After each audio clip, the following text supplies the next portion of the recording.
அஸ்ஸலாமு அலைக்கும் வரஹ்மத்துல்லாஹி வபரகாத்து. பிஸ்மில்லாஹிர் ரஹ்மானிர் ரஹீம். ஹதீஸ் எண் 22. அன் அபி ஹுரைரத ரலியல்லாஹு அன்ஹு அன்ன ரசூலல்லாஹி ஸல்லல்லாஹு அலைஹி வஸல்லம் قال ஆயத்துல் முனாஃபிகி ثلاث إذا حدث كذب وَإِذَا اؤْتُمِنَ خَانَ وَإِذَا وَعَدَ أَخْلَفَ ரவாஹுல் புகாரி வ முஸ்லிம். நயவஞ்சகனின் அடையாளம் மூன்றாகும்.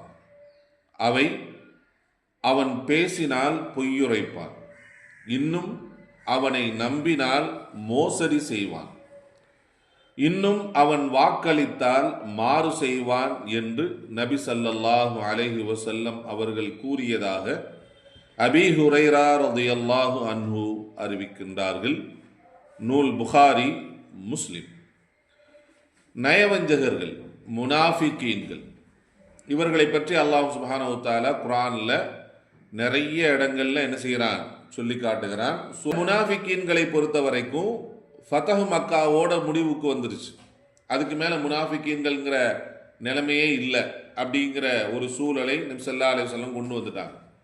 ஆனால் அந்த முனாஃபிகீன்களுடைய அடையாளம், நயவஞ்சகர்களுடைய அடையாளம், அதில் ஒரு 3 அடையாளத்தை நபி ஸல்லல்லாஹு அலைஹி வஸல்லம் இதில் சொல்லியிருக்காங்க. ஒன்று என்னது?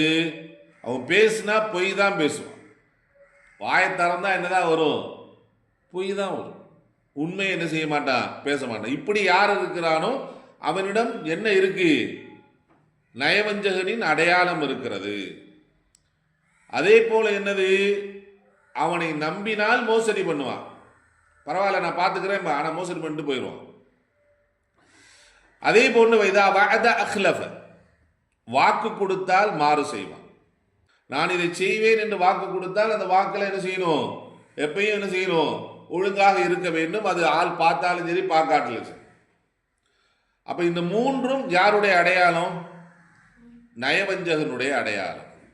இந்த மூணும் சரி, மூணுமே இருந்தாலும் சரிதான், இந்த மூன்றுல ஒன்று இருந்தாலும் சரிதான், அது யாருடைய அடையாளம் என்பதாக நபி ஸல்லல்லாஹு அலைஹி வஸல்லம் சொன்னாங்க. நயவஞ்சகனுடைய அடையாளம். பேசினால் பொய்யுரைப்பான், அவனை நம்பினால் மோசடி செய்வான், வாக்களித்தால் அதற்கு என்ன செய்வான்? மாறு செய்வார் என்று நபி ஸல்லல்லாஹு அலைஹி வஸல்லம் அவர்கள் நயவஞ்சகனின் அடையாளத்தை இந்த ஹதீஸில் குறிப்பிட்டிருக்கிறார்கள்.